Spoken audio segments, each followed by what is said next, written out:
Minulý víkend sme sa zúčastnili perfektného semináru školy intuície pre dospelých v Poprade.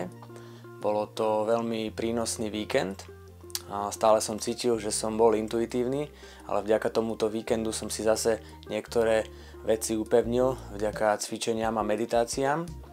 A taktiež sme stretli kopu veľmi zaujímavých ľudí a vznikli nové priateľstvá, za čo som nesmierne vďačný. Na kurz intuície pre dospelých, na víkendový seminár sme sa prihlásili aj vďaka našej dcére, ktorá chodí do školy intuície pre deti v Poprade.